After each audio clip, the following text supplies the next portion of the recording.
por lo que pedimos que tú nos guíes, Señor, a la hora, Padre Santo, de estudiarla.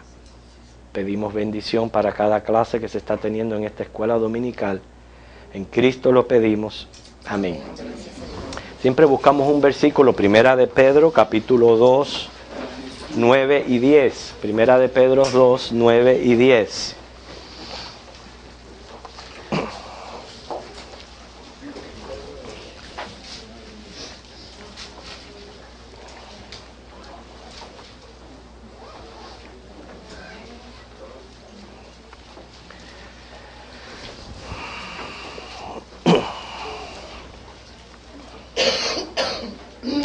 A la hora de leer este versículo vamos a meditar en él y ver realmente lo grandioso que es en nuestro llamado y que lo que el Señor está haciendo en nuestras vidas.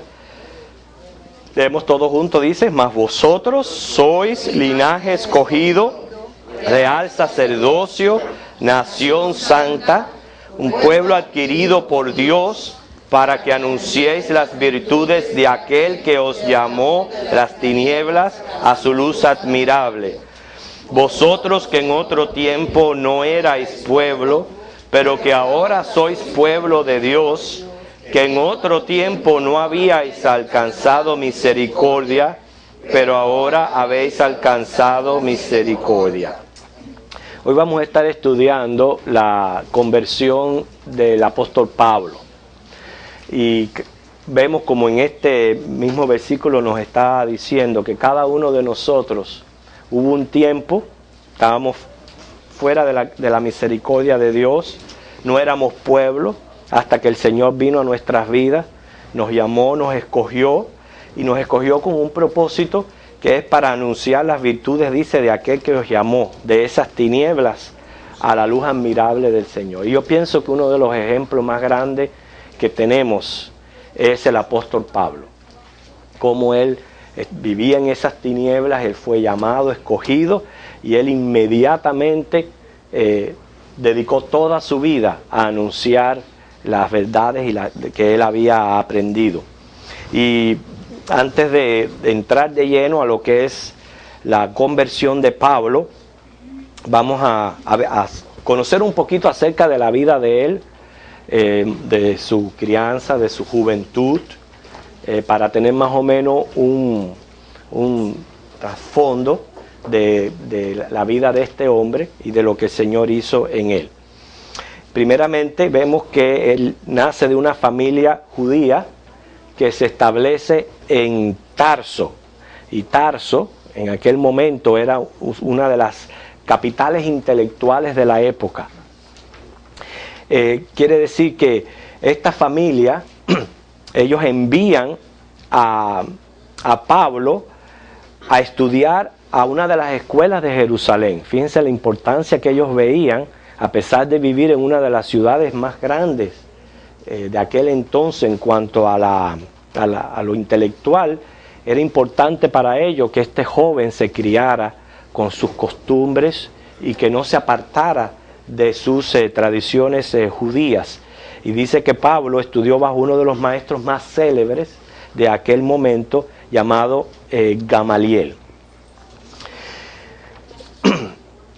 Esa educación que él recibió bajo Gamaliel lo arraigó profundamente en las tradiciones del fariseísmo. Él fue bien instruido en el conocimiento de la ley, y como todo joven judío, no solamente estudió todo aquello, sino que la costumbre de aquel entonces era enseñarle a los jóvenes también un oficio para que ellos se pudieran valer en caso necesario, y él estudió lo que es el oficio de fabricar tiendas. Así que aparte de esto, él también iba estudiando cada vez más y profundizando en la ley, en lo que es el estudio de la ley. O sea que era un hombre versado en la religión, en la cultura, miembro de una familia distinguida, un ferviente, inteligente, joven fariseo, y precisamente ese celo excesivo por la ley y por sus tradiciones lo llevó a convertirse en un perseguidor de la iglesia. Pablo no se conformaba, él era un hombre con aspiraciones, y en esto, como dice, es digno de admirar en ese aspecto. Muchas veces nosotros los padres queremos que nuestros hijos tengan éxito y hacemos lo mejor para que ellos se preparen, para que tengan un buen futuro, pero qué importante es que ellos quieran tener este éxito y que ellos quieran avanzar y crecer y madurar en su vida en todo aspecto. Nada vale que los padres quieran si los hijos no.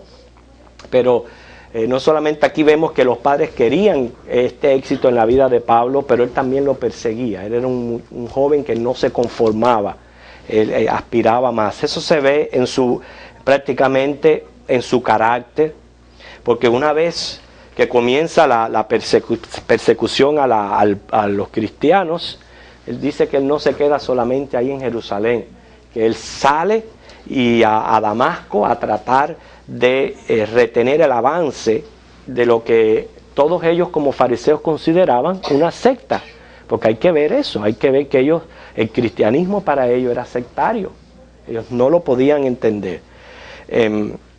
Y camino a Damasco, este joven tuvo su encuentro con el Señor Jesús. Saulo es su nombre judío, Saulo. Saulos es el nombre en griego, pero él recibe un cambio de nombre prácticamente y se le comienza a dar el nombre de Pablo, que significa, fíjense, pequeño, en lo que fue su conversión. Así que vamos a ver la vida y el testimonio de Pablo, cómo Dios lo escogió para ser apóstol a los gentiles. Pablo es el autor de la mayoría de las epístolas nuevotestamentarias que han servido a la iglesia grandemente. O sea, él dio un tremendo aporte a la iglesia en cuanto a fe y doctrina. En 3 viajes misioneros por toda Asia Menor plantó iglesias, pastores. Él iba confirmando su labor en los lugares. Y él luchó, a pesar de la persecución externa e interna que él sufrió, él luchó por llevar el evangelio adelante. Por eso es que decimos que él era un hombre que él no se conformaba. No, él siempre quería más y más y más y más por el Señor. O sea que él era un hombre con aspiraciones. O sea que ya vimos que él nace y se cría en Tarso de Cilicia, según Hechos 21:39. Él era de la tribu de Benjamín, según Romanos 11:1.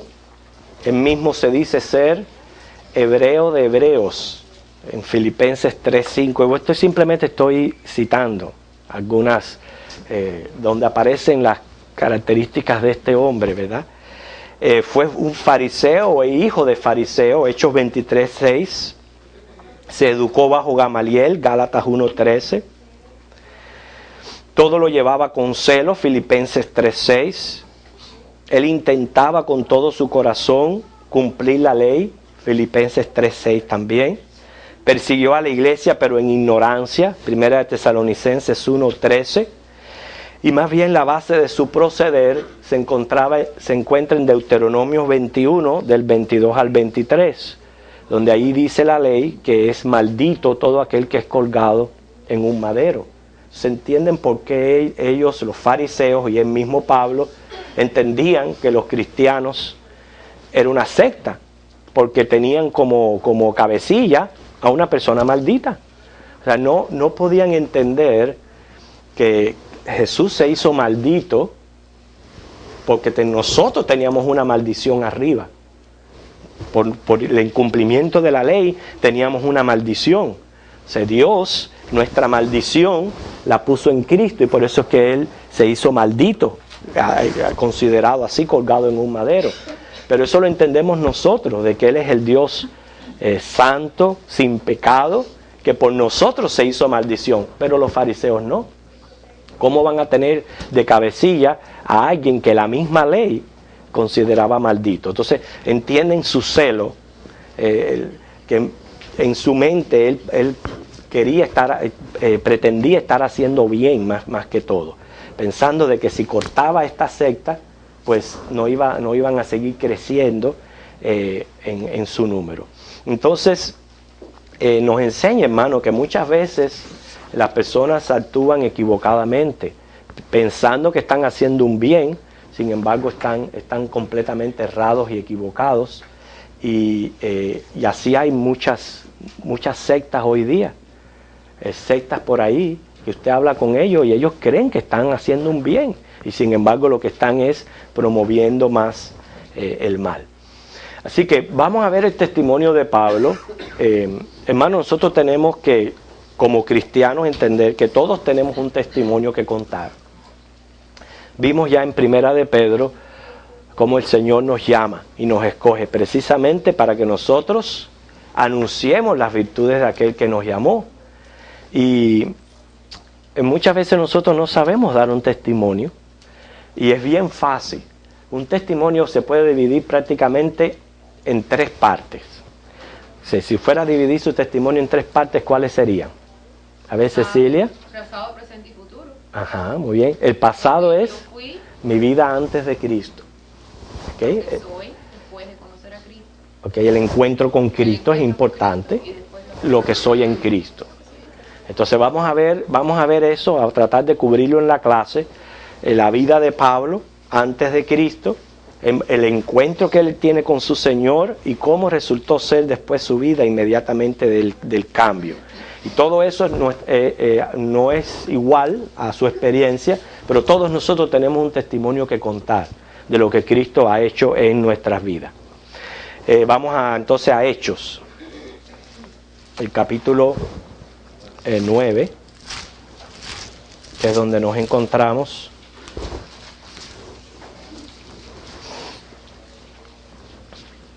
Los primeros 2 versículos, podemos decir, la vida antes de Cristo de Pablo.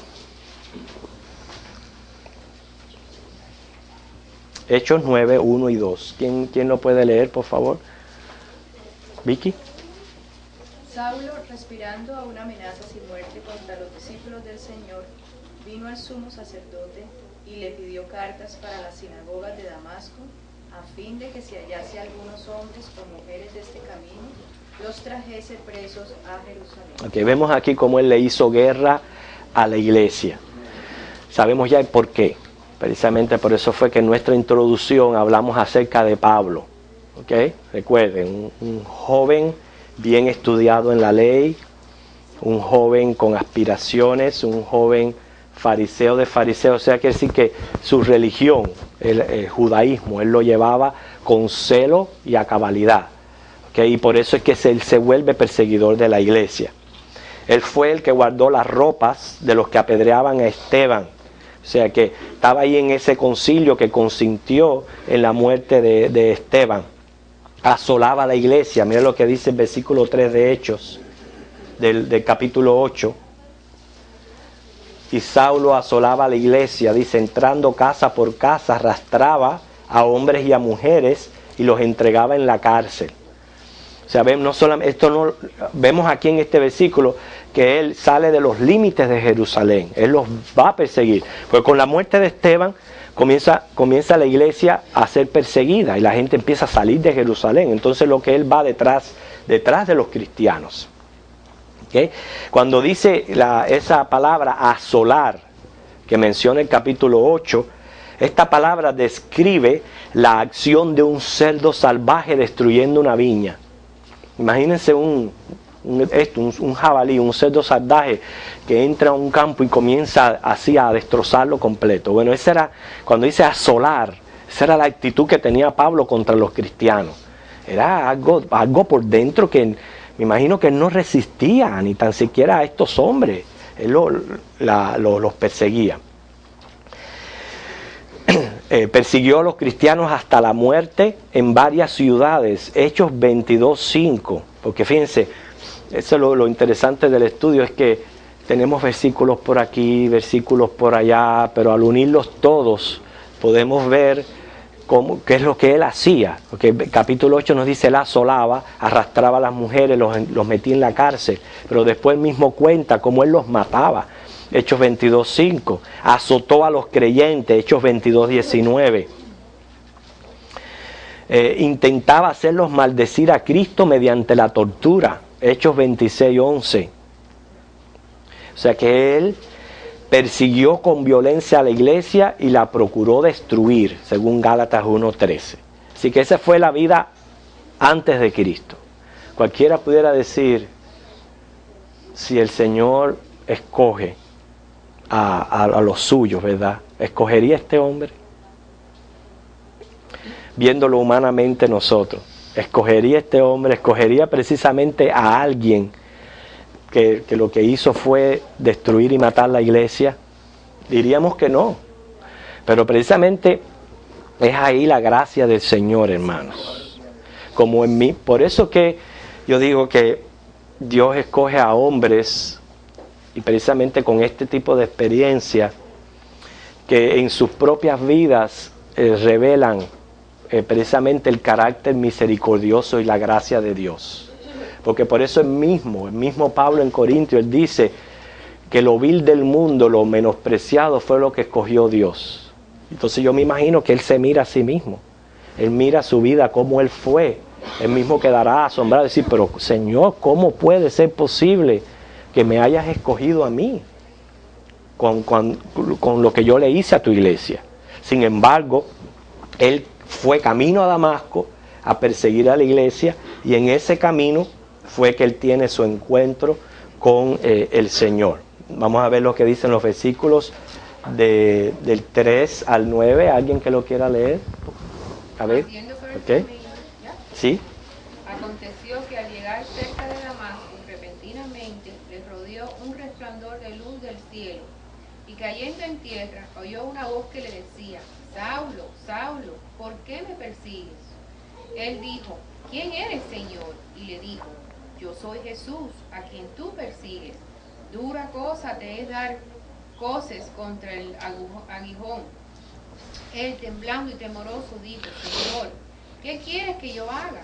Y el Señor le dijo, levántate y entra en la ciudad, y se te dirá lo que debes de hacer. Y los hombres que iban con Saulo se pararon atónitos, oyendo a la verdad la voz, mas sin ver a nadie.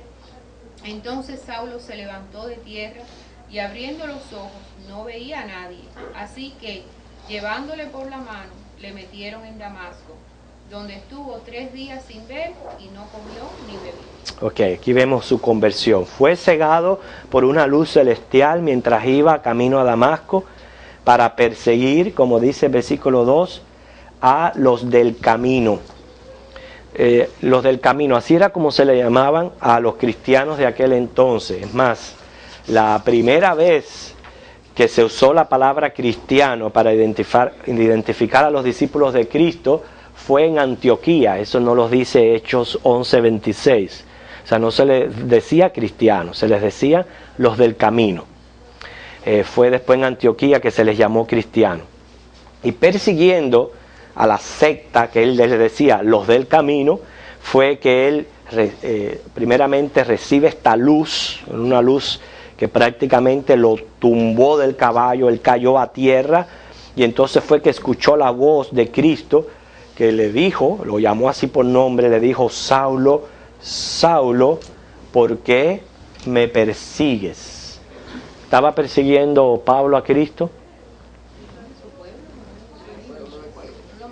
No lo estaba, okay, no lo estaba persiguiendo literalmente a Cristo, pero lo que nos comprueba aquí Jesús con esta declaración es que lo que se le hace a la iglesia, se le hace a Cristo. A mí me lo hiciste, sea lo bueno o sea lo malo. O sea, lo bueno que tú le hagas a la iglesia es como si se lo estuvieras haciendo a Cristo. Y lo malo también es como si se lo estuvieras haciendo a Cristo. Entonces es una de las cosas que tenemos que tener nosotros pendientes y aprender, hermano. Nuestra relación con la iglesia de Cristo, que la iglesia no es cualquier cosa. La iglesia del Señor es algo serio, que es de Él, es su novia. Él la cuida, Él la protege, y lo que le haces a la iglesia, se lo haces directamente a Jesucristo. ¿Okay? Entonces, vio a Jesús, lo cual se le manifestó en ese momento. Los demás no lo vieron, los demás que estaban acompañando lo que hicieron fue nada más que escuchar la voz. Y no fue la primera vez que Pablo vio al Señor, al Salvador glorificado. Él tuvo varias experiencias de esta, no solamente aquí en su conversión, sino en Troas, según Hechos 16, 9 al 10. Y a medida que va avanzando el estudio de Hechos, vamos a ir viendo estos episodios, pero prácticamente a la clase de hoy lo que está haciendo es resumiendo datos acerca de lo que está ocurriendo en la vida de Pablo. Tuvo experiencia viendo al Salvador en Troas, en Corinto, Hechos 18 de 9 al 10, en Jerusalén, su primera visita como creyente, Hechos 22 de 17 al 21, luego de nuevo en Jerusalén, la última visita a esta ciudad, Hechos 23 a 11, de camino a Roma, Hechos 27, 23 al 24. Yo creo que una de las experiencias más notables en la vida de Pablo fue cuando él fue, dice, arrebatado al tercer cielo, que no lo dice Hechos, pero sí él lo expresa en la carta que él envía a Corintios, en la segunda de Corintios 12, del 1 al 4. Hay personas que creen que esta experiencia que él tuvo, la tuvo cuando él fue apedreado y dado por muerto, que piensan que fue ahí cuando él fue arrebatado al tercer cielo. Pero el caso es que este hombre, se puede decir extraordinario, tuvo experiencias así, extraordinarias, directas con el Señor. El caso fue, esa era la experiencia que él necesitaba y Dios lo vio así, que él necesitaba tener esa experiencia, no solamente verlo, sino escuchar esa voz directamente. Porque Dios tenía planes con este hombre, como tiene planes para la vida de nosotros. Nosotros, como Pablo, tenemos un testimonio que contar de lo que fue nuestra vida antes de Cristo. Muchos de nosotros nos recordamos ese glorioso momento que nos encontramos con Cristo y no fue viendo una luz o no fue teniendo estas experiencias que tuvo Pablo, pero el caso fue que tuvimos el encuentro con Cristo.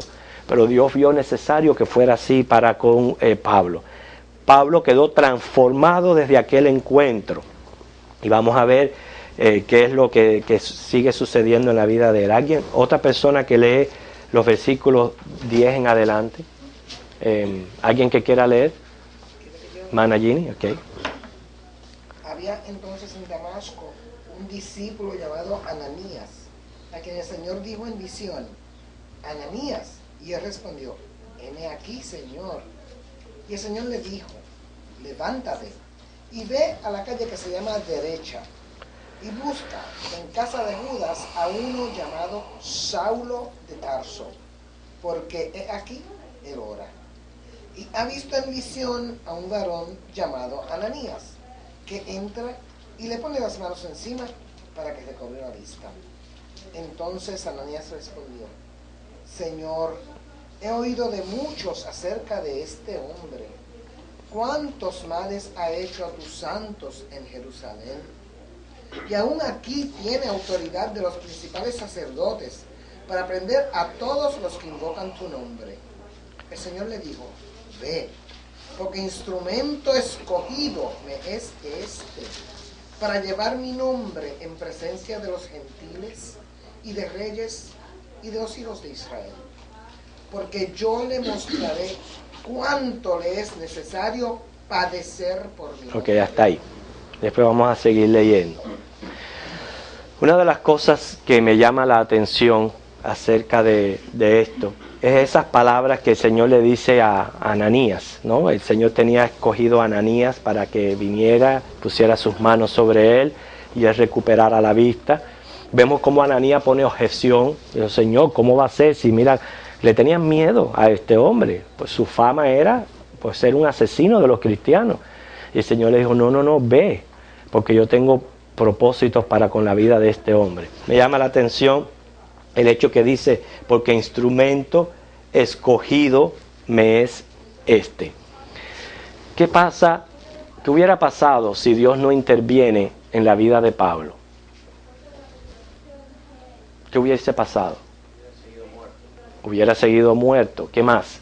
Hubiera seguido persiguiendo cristianos y matando cristianos. Hubiese seguido creyendo que está muy bien. Así él juraba que estaba bien. O sí, al contrario, orgullecido de que él defendía el fariseísmo. Porque él entendía que era lo correcto. Porque ustedes están notando ahí, por lo menos lo que yo estoy viendo a través de la Biblia, que como Dios es el que interviene en la vida de un hombre, como Dios, como dice el hermano Germán, es el que le da vida, porque lo escoge, que es Dios quien toma esa iniciativa y hace todo esto en la vida de nosotros, que si Dios nos dejara a nosotros, siguiéramos en tinieblas, siguiéramos en nuestros pecados, pero es Dios el que hace. Eso es bien importante de notar, porque es precisamente lo que nosotros creemos, de que somos salvos por gracia, pero escogidos desde antes de la fundación de este mundo. O sea que si Dios no viene y hace algo por nosotros, no hubiéramos podido hacerlo nosotros por nosotros mismos. ¿Okay? Quiere decir que la misericordia de Dios lo alcanza y la gracia del Señor lo salva.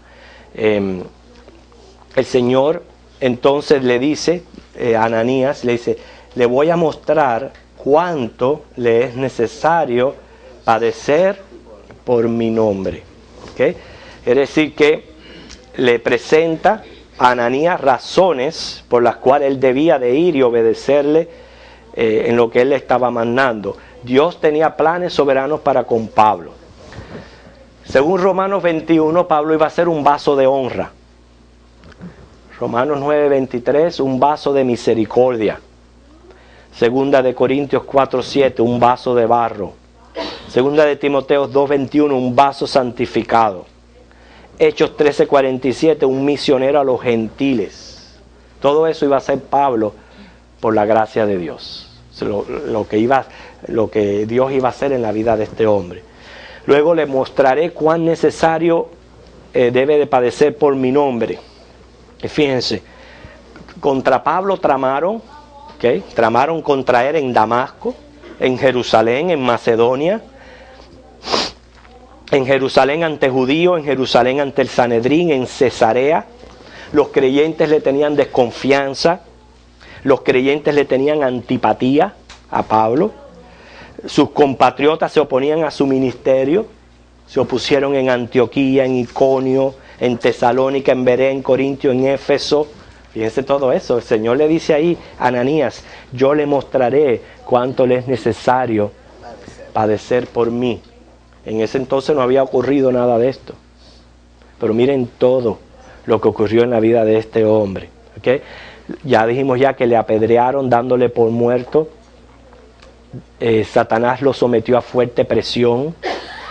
Lo azotaron con palos, lo encarcelaron en Filipos, lo ridiculizaron en Atenas, en Cesarea, le acusaron falsamente, sufrió una tormenta y naufragio, la mordedura de una serpiente venenosa, cárcel en Cesarea, en Roma, sufrió abandono.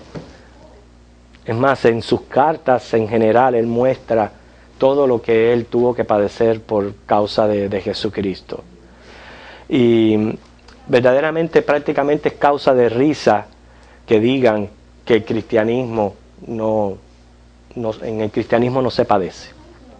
Es causa de risa. Miren el ejemplo que nosotros tenemos en la vida de Pablo. El caso fue que Dios restaura la vista a Saulo cuando Ananías pone sus manos sobre él y el Espíritu Santo desciende sobre Saulo y es bautizado como creyente. Vamos a ver los próximos versículos que continúan del 17 al 19. ¿Otra persona que quiera leer? Fue entonces Okay. Ananías y entró en la casa y poniendo sobre él las manos dijo: Hermano Saulo, el Señor Jesús, que se te apareció en el camino por donde venías, me ha enviado para que recibas la vista y seas lleno del Espíritu Santo. Y al momento le cayeron de los ojos como escamas y recibió al instante la vista y levantándose fue bautizado. Y habiendo tomado alimento recobró fuerzas y estuvo Saulo por algunos días con los discípulos que estaban en Damasco. Ok, así que, ¿cómo fue la vida de Pablo? Un asesino prácticamente, celoso de su religión antes de Cristo. Vemos ya cómo fue ese encuentro con Cristo. Y ahora vamos a ver la vida de Saulo después de Cristo. Y para eso vamos a leer ya el resto de los versículos que quedan. Que síguenme con la vista. Noten que dice enseguida. Enseguida. Predicaba a Cristo en las sinagogas diciendo que este era el Hijo de Dios. Y todos los que le oían estaban atónitos y decían: ¿no es este el que asolaba en Jerusalén a los que invocaban este nombre? ¿Y a eso vino acá para llevarlos presos ante los principales sacerdotes? Pero Saulo mucho más se esforzaba y confundía a los judíos que moraban en Damasco, demostrando que Jesús era el Cristo. Pasados muchos días, los judíos resolvieron en consejo matarle. Pero sus acechanzas llegaron a conocimiento de Saulo, y ellos guardaban las puertas de día y de noche para matarle. Entonces los discípulos, tomándole de noche, le bajaron por el muro, descolgándole en una canasta. Cuando llegó a Jerusalén, trataba de juntarse con los discípulos, pero todos les tenían miedo, no creyendo que fuese discípulo. Entonces Bernabé, tomándole, lo trajo a los apóstoles y les contó cómo Saulo había visto en el camino al Señor, el cual le había hablado, y cómo en Damasco había hablado valerosamente en el nombre de Jesús. Y estaba con ellos en Jerusalén, y entraba y salía, y hablaba denodadamente en el nombre del Señor, y disputaba con los griegos, pero estos procuraban matarle. Cuando supieron esto, los hermanos le llevaron hasta Cesarea y le enviaron a Tarso. Entonces las iglesias tenían paz por toda Judea, Galilea y Samaria, y eran edificadas andando en el temor del Señor, y se acrecentaban fortalecidas por el Espíritu Santo. Que vemos la vida después de Cristo. Él inmediatamente comienza pues a testificar de Cristo. Él comenzó su ministerio en el mismo Damasco, y una de las cosas que vemos claramente que él proclamaba era la deidad del Salvador Jesucristo, lo cual siempre es bien importante, hermano, yo lo repito, nuestro concepto acerca de Cristo. ¿Quién es Jesucristo? Esa es una de las preguntas vitales para nuestra salvación, no solamente para nuestra convicción, pero a la hora de predicar el Evangelio. ¿Okay? Es bien importante que nosotros compartamos nuestro concepto acerca de Cristo, y a eso él se dedicó. Siendo judío, estudiado en la ley, me imagino, ¿no?, que fue grandioso cuando a él, como dice, fue literal lo que ocurrió en la vida de Pablo, pero también de una manera simbólica se le cayeron, dice, las escamas de sus ojos. O sea, aquella ceguera que lo mantenía bajo la ley y la justificación por la ley, se cae de los ojos, y él puede ver con claridad que este es el Mesías, que Cristo es el Hijo de Dios. Imagino que tiene que haber sido glorioso, precisamente él conociendo todas aquellas profecías acerca del Mesías y viendo la realidad de que era Cristo. Por eso es que él se entrega de la manera que él se entrega, con esa intensidad de su carácter, para llevar a cabo su labor. Él experimentó un tiempo de preparación de 3 años más o menos. ¿Cómo sabemos esto? Busquen Gálatas 1.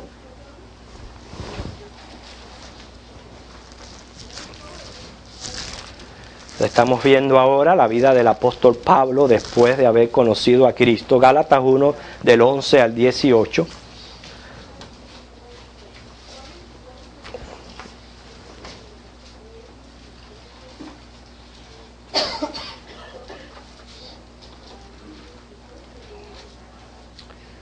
¿Que alguien que no haya leído, que le gustaría leer esta porción? ¿Ok?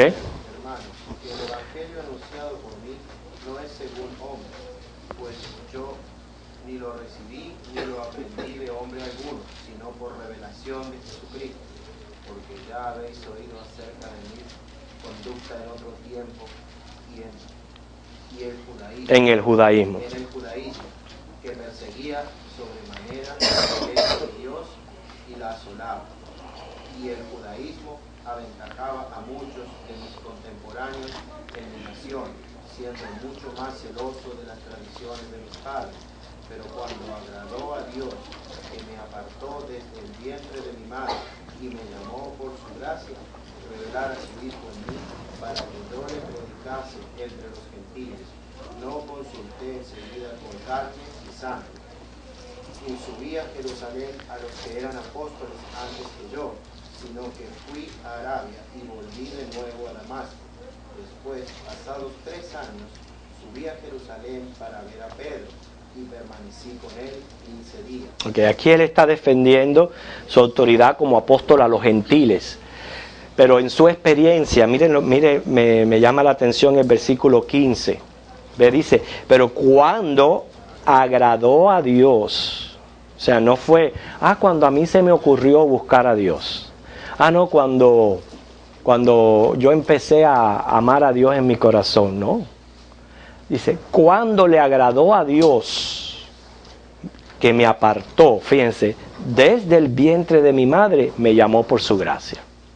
O sea que ese es el reconocimiento, que por eso es que la doctrina de la soberanía de Dios, Pablo la defiende bastante en Romanos, porque él la verdad de las Escrituras es que uno es escogido antes de la fundación del mundo, y que en el tiempo de Dios, cuando a Dios le agrada, lo llama, lo aparta, lo escoge, y entonces uno nace de nuevo. Y eso claramente lo dice en su testimonio aquí, porque Gálatas, este capítulo 1, es como prácticamente un resumen pequeño, como diciendo, si tú tuvieras que dar tu testimonio en un tiempo breve y no tienes mucho tiempo que contar, pues cómo tú lo resumieras. Bueno, aquí él lo resumen maravillosamente, diciendo, mire lo que yo fui antes, y sin embargo el Señor me llamó, me apartó por su gracia, porque ahí lo termina diciendo ahí, me llamó por su gracia.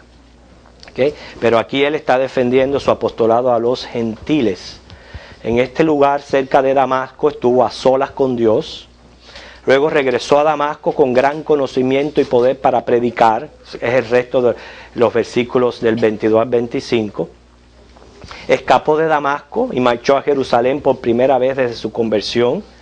Cuando llega a Jerusalén no se reúne con el resto de los apóstoles, sino que se reúne con Santiago, Jacobo, el hermano del Señor, que era el pastor de la iglesia en Jerusalén. Eso lo dice Gálatas 1, el resto de los versículos 19 al 24. Y luego lo enviaron a Tarso para que escapase de una conjura en contra de su vida, según el versículo 30. Después de esto, Bernabé lo puso para que le ayudara en Antioquía.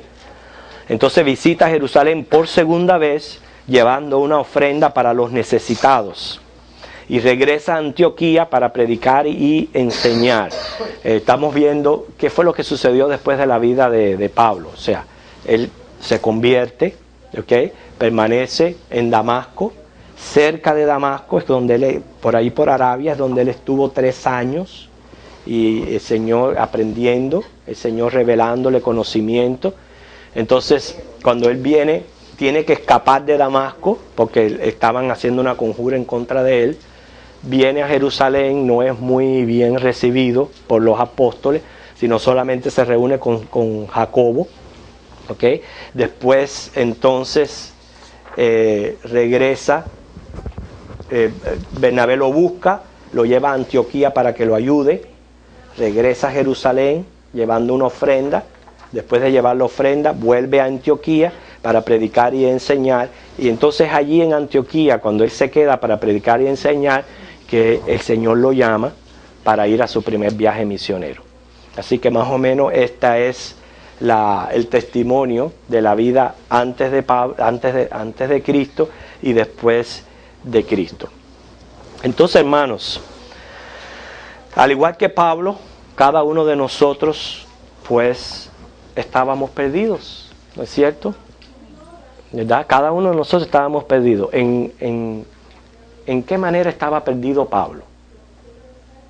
A ver, participen ustedes un poquito ahora. Yo entiendo que era como él mismo dice aquí, en otro tiempo. Ujú. Él estaba en el judaísmo, él estaba en el fariseísmo.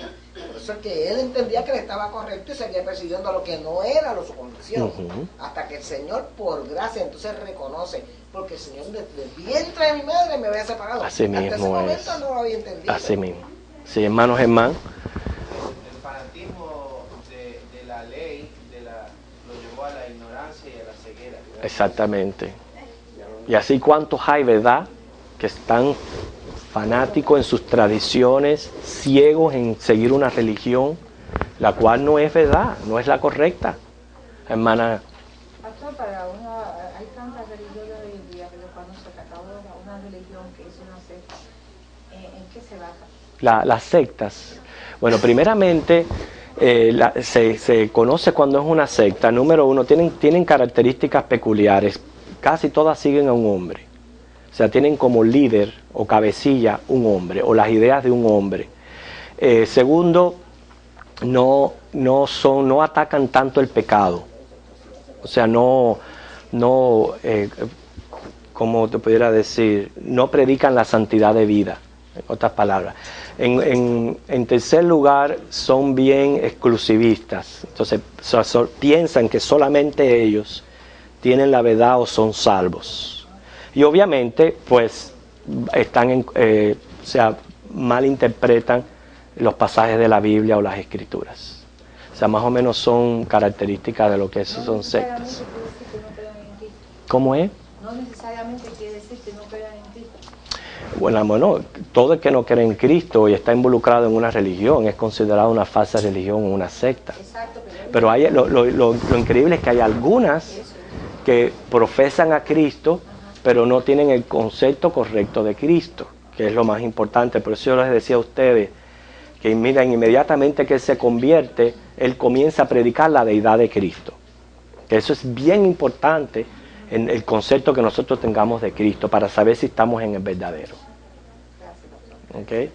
Pero entonces, ¿en qué estaba perdido Pablo? Estaba perdido en su propia religión, en su propia prudencia, en su propia opinión, ¿okay? Siguiendo lo que su corazón le dictaba. ¿Okay? Fue enseñado en eso. Esa doctrina fue enseñada. Esa es la Los padres lo criaron en eso y la mejor escuela. Mas sin embargo, en todo esto vemos una de las detalles bien interesantes que me viene a mí a la mente ahora. No estamos hablando aquí de una persona prácticamente ignorante. Él era bien estudioso y muy inteligente. Ni su estudio ni su inteligencia le permitió ver la verdad de Cristo, a menos que fue Dios que lo tocó. Fíjense para que ustedes vean. O sea que ni el mucho estudio te puede llevar a ti a Cristo, sino tienes que ser tocado por el Señor. ¿Loida? Ahí es cuando podemos ver la diferencia de lo que es la sabiduría de la inteligencia. Ajá, claro. No, y que es Dios. O sea, la sabe y no Dios. Que si Dios no toca nuestro corazón y nuestra mente, podemos estar bien ciegos y enfocados en algo que no sea necesariamente lo correcto. Exacto. Hermano, dice Isaías 53:6 que cada uno de nosotros se apartó por su camino. ¿Okay? Pablo estaba perdido en el camino de la religión y la justificación según la ley. Y realmente representa un gran número de personas que creen que van a ser salvos o que están a bien con Dios siguiendo sus propias religiones. Pero nosotros predicamos que el único camino al Padre, ¿quién es? Jesucristo. Él lo dice Juan 14:6. ¿Usted se sabe de memoria Juan 14:6? ¿Qué dice? David. Y dijo Jesús, yo soy el camino, la verdad y la vida. Nadie viene al Padre si no es por mí. Así que Cristo es el único camino y Cristo es la única verdadera religión. ¿Okay? Pero al igual que Pablo, nosotros tuvimos un encuentro personal con Cristo, o sea, una experiencia de conversión. Mira, Pablo lo tumbaron de un caballo. ¿Okay? Por ejemplo, la experiencia mía con el Señor fue mientras estaba manejando en mi auto. Ahí tuve mi experiencia con el Señor. ¿Dónde fue que usted tuvo su experiencia con el Señor? Leyendo la Biblia en una oficina. Leyendo la Biblia en una oficina. ¿Usted? ¿Borracha? Mire para eso. Eso es interesante, un día lo vamos a tener que escuchar ese testimonio, que está interesante. Hermanos, hermanos. ¿Lo tiró del carro también? ¿Eh? ¿Lo tiró del carro? No, a mí no me tiró del carro, ¿no? Fue manejando que tuve mi experiencia con el Señor. En Miami, en una célula que se hace en las casas, en casa de Alfonso y Cristina, y Cecilia, el esposo, Cristina, el esposo, Mira eso. un par de personas más me predicaron el Evangelio y acepté. Muy bien, ¿alguien más, hermano? Sí, hay una cosa de Pablo ahí que me pasó a mí parecido. Cuando Pablo se le presentó la luz, él quedó ciego. Dios me guió en hermano a mí con una luz, pero no me quedé ciego. Mira eso. ¿Y ahí fue que usted tuvo encuentro con el Señor? No, ya lo he tenido Ah, anterior, bueno. se manifestó. Ah, mira, este ve. Como Pablo se le manifestó varias veces, a mí se me manifestó navegando. Mira eso. Y los que vinieron conmigo eran inconversos. Pero yo sí era convertido. Mira eso. ¿Entiendes? Y pues yo todavía uno que venía que practicaba ¿cómo se llama? La santería, que se ponía a collar. ¿Ya usted ve? ¿Alguien más? Hermana Vicky. Yo buscando la verdad encontré un artículo en internet. Mira eso. Donde ya tuve el encuentro cayendo en cuenta de Qué que increíble. Jesucristo. Como qué lindo cuando el Señor te hace así, te quita esa venda, ¿no? Te quita esa venda que te mantiene ciego y ya tú puedes ver. Hermanos, hermanos. Yo me imagino cómo debe haber disfrutado Pablo esos primeros días después de que las escamas cayeron de sus ojos y recibió la vista, cómo debe haber disfrutado con el conocimiento que él tenía. Sí, con sí, los sí. discípulos y esos días ahí. Con ese conocimiento grande que él tenía de la ley, al darse cuenta que Cristo venía a cumplir todo aquello, tiene que haber sido muy impresionante en su vida, muy impactante. Pastor, yo pienso que en ese momento Pablo descubre lo que es el primer amor que la Biblia habla. Exacto. El primer amor. Y ahí él lo ve, lo puede palpar, lo ve. Ya no tiene las escamas, ya no está ciego. Pero lo lindo de Pablo es que él permaneció en ese amor. Amén. Hasta el final, hasta que dio su vida, él permaneció en ese amor. Casi siempre es cierto lo que usted dice, que cuando recibimos ese encuentro con Cristo, nos enamoramos de Cristo y estamos en ese primer amor, pero es triste cuando se va enfriando. En vez de crecer, aumentar el amor hacia Dios, porque tú te estás dando cuenta que tú has sido salvo por su gracia. Hermano, eso es lo que nos estamos dando cuenta aquí, de que ninguno de nosotros, acuérdense que gracia, la palabra gracia es que es el amor de Dios que no es motivado por nada que haya en nosotros, nada.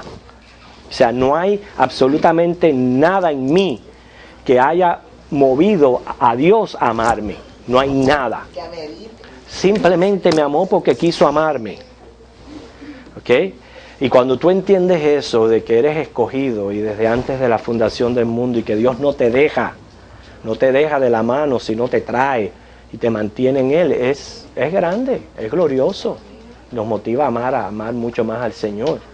Y esta fue la experiencia que Pablo recibió y es la nuestra, es la de muchos de nosotros. ¿Okay? Todos tuvimos una vida antes de Cristo, un encuentro con Cristo, pero ¿cómo es nuestra vida después de Cristo? Estamos haciendo lo que ya leímos en Pedro, que el Señor nos llamó, de estar separados para, como dice, ser sus testigos. Estamos haciendo eso, hermano Francisco.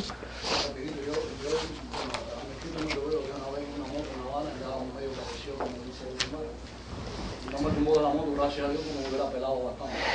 Pero la parte más triste que yo veo en el mundo que nos rodea es como cuando uno habla con la familia, con personas que uno conoce, de sus testimonios. A veces lo quitan como el fanatismo, es decir, con la ceguera que viven las personas, como están afuera.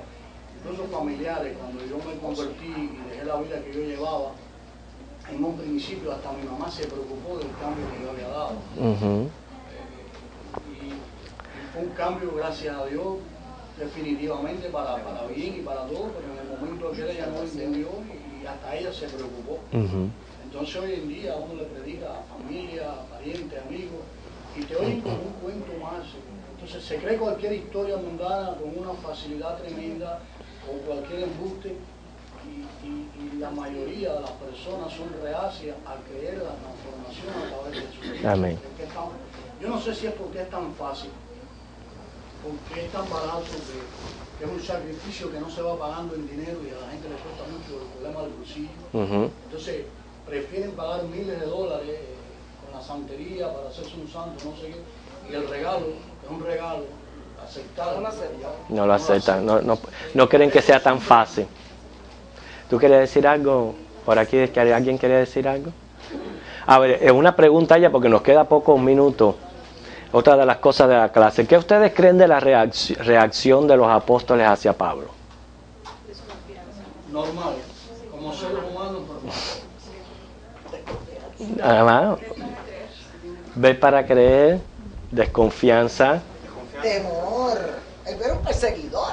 Bueno, yo quiero decirle, a nosotros mismos no creemos las cosas que Dios puede hacer en la vida de una persona.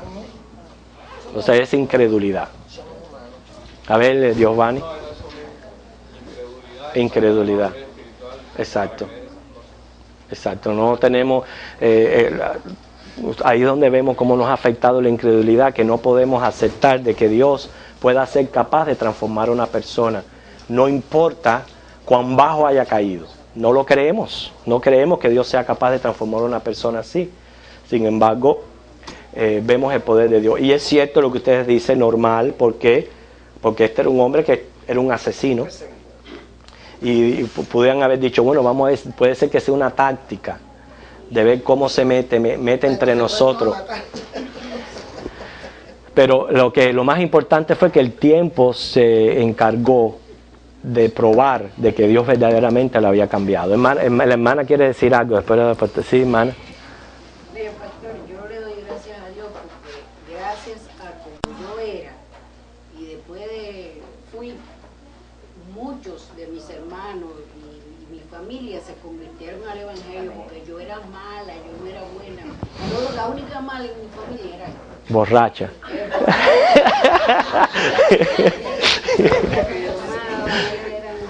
Y gracias a que yo me vieron el cambio. ¿Te ve? Se convirtieron todos y todos son cristianos. Amén. ¿Te ve, hermano Francisco? Sí, una de las dudas que pudieron haber tenido los apóstoles era esa, de que se introdujera ese método lo usó el gobierno comunista en Cuba, de introducir gente de la seguridad en las iglesias para ver, ¿sí? Porque se le teme a las cosas de la iglesia, las cosas de Dios. Los regímenes le temen, estén o no en la verdad. Solamente hablar de iglesia, hablar de religión, introducen personas de la seguridad para ver qué se piensa dentro de la iglesia y qué se manifiesta, porque tienen temor de lo que pueda salir. Okay. Quizá los apóstoles pensaban sí. que iban a ser penetrados para... Okay, pero lo más importante, hermano, de la clase, o sea, no solamente era haber conocido un poquito del trasfondo de Pablo, okay, en cuanto a cómo fue su preparación como joven, su educación, el esmero de sus padres de darle lo mejor. Ellos pensaban que lo mejor para su hijo no estaba allí en Tarso, sino que, aunque a pesar de que era una zona cultural muy, muy grande, sino que estaba en criarlos en el camino, que ellos entendían que era la verdad, en el fariseísmo. Aprendimos de eso, aprendimos cómo este hombre, por celo a su religión, fue que se persiguió la iglesia. No era porque él era un asesino en serie, okay, una mente criminal, no, lo hacía por una causa que él creía justa, bajo su ceguera. Una de las cosas más valiosas de la clase es que Pablo nos muestra que todo esto fue, su conversión, todo fue iniciativa de Dios. ¿Usted lo vio? ¿Lo pudo ver? Porque si usted no puede ver eso, ya perdió la enseñanza de las Escrituras. Todo fue iniciativa de Dios. La iniciativa que Él tiene con todos sus escogidos. La que tuvo con nosotros. ¿Okay? Y cómo Él lo muestra diciendo, es por gracia que Él me salvó. Y me escogió desde el vientre de mi madre. Pero para nosotros lo más importante es saber de que fuimos separados y escogidos para anunciar las grandezas del Señor. De alguna manera o de otra, ser testigos de Cristo. Y contar nuestro testimonio a otras personas de lo que Dios ha hecho en nuestras vidas. Así que, hermano Willy, ¿usted quiere decir algo? Ya con él terminamos. Muchas veces uno le hace la pregunta, siga la pregunta al aire, ¿por qué? Y Dios, y que si Fidel Castro, y que si los comunistas, y que si los terroristas, Dios está en control. Las mujeres a veces con los esposos con las mujeres. ¿Por qué? Y que Dios. Pero mira Pablo, él perseguía a la iglesia del Señor y mató inclusive cristianos de la iglesia de Cristo, cristianos. Y Dios, con su gracia, al tiempo de Dios lo alcanzó. En el tiempo de Dios. Usted tiene que es un maleante o un malvado. No, mire. En el tiempo de Dios. Es en el tiempo. Esa esposa que usted tiene. Mira, y es en el tiempo soberano de Dios, del cual nosotros no... Acuérdense que entrar en la soberanía de Dios es entrar en prácticamente en algo muy misterioso, de lo cual nosotros somos muy finitos para comprender. Porque pudiéramos preguntarlo, pero ¿por qué Dios no tuvo el encuentro antes de que matara a los cristianos? O sea, antes de él ir a perseguir y matar, ¿por qué no tuvo un encuentro con Cristo antes? Porque así Dios lo quiso, y Dios quiso que esos cristianos pues dieran su vida por la causa de Cristo.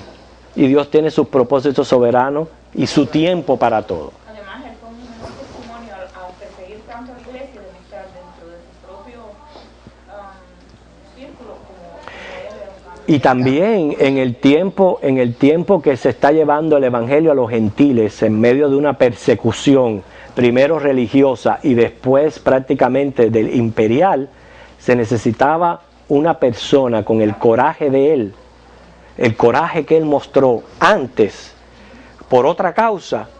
Ese mismo coraje se necesitaba ese hombre para llevar el evangelio a donde él lo llevó, a los lugares donde él lo llevó. Quiere decir, hermano, también me enseña a mí, ¿se recuerda cuando usted antes servía al diablo? Se entregaba a beber o a bailar o al mundo como usted se entregaba antes, porque usted no se entrega ahora a Cristo así, a servirle con esa dimensión. Si usted antes lo hacía y no escatimaba. En el mundo no se escatima nada. Ahora hazlo para Cristo. Entrégate para Cristo de esa manera. ¿Ok? Y que pudiéramos seguir hablando mucho más de esta clase, pero nos ponemos en pie.